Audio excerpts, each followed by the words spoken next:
In the heart of a small Connecticut village, the rhythm of life was dictated as much by tradition as by necessity.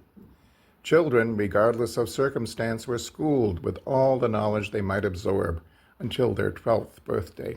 School books, thick with woodcut engravings, offered boys a glimpse of futures awaiting them, trades and callings, each illustrated with earnest faces and steady hands. For girls, there was silence in the printed pages, their education, unwritten, yet deeply inscribed, came at their mother's knees, one lesson at a time, unless fate intervened. If a mother died in childbirth, as so often happened, the family would be spun out on an uncertain axis. Sometimes the father, seeking stability, remarried swiftly, blending new bonds with old griefs. Sometimes the eldest daughter, scarcely grown herself, bore responsibilities far beyond her years. And in many cases, unmarried aunts, those steady, shadowy figures, stepped into the breach, becoming mothers in all but name.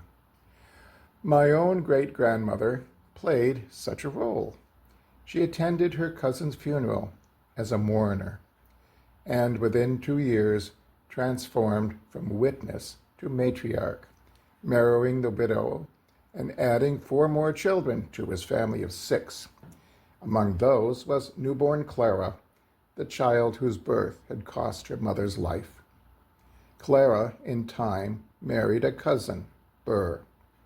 Such unions, common in villages, bound by blood and necessity, weaving a tangled skein of genealogists to unravel. One day, Clara's husband returned from the river with 3 splendid trout. Their meal, which was meant to nourish, turned fatal when Clara choked on a fishbone and died 3 days later. Her widower, carrying the burden of loss, found solace in familiar arms and soon married her younger half-sister, my grandfather's sister Hattie. Thus the family tree grew even more intricate, branches entwined both by love and circumstance. And then, when my great-grandmother died, she left 13-year-old Alan and his 3 sisters motherless once again. Their new stepmother, mother number 3, took up her role with grace, inscribing in Allie's autograph book a simple, heartfelt sentiment, signing it, "Your mother, Blakesley." A widow herself, she would, upon her own death, be laid to rest beside her first husband rather than among us.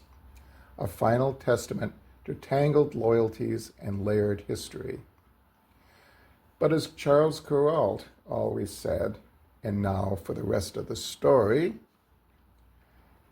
we remember that he born in 1934, died in 1997, was an American broadcast journalist and author who chronicled everyday life in the on-the-road television segments that appeared for some 13 years during the CBS Evening News at 6:30, from 1967 to 1980.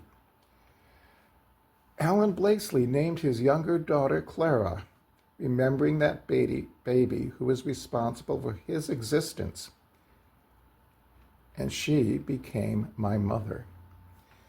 Such were the threads of kinship, loss, and resilience that wove through the fabric of life in a small Connecticut village. In each generation, sorrow and joy, departure and arrival, intermarriage and memory, all converge to create that complicated tapestry we call family. Concluding the many funerals before me in my many years as a congregational minister, I always concluded with the words of the blind weaver of Kilmarnock. That's a village in southwest Scotland, in the shadow of William Wallace, who is Braveheart to us. When the loom is silent and shuttles cease to fly, then will God unroll the canvas to explain his reason why.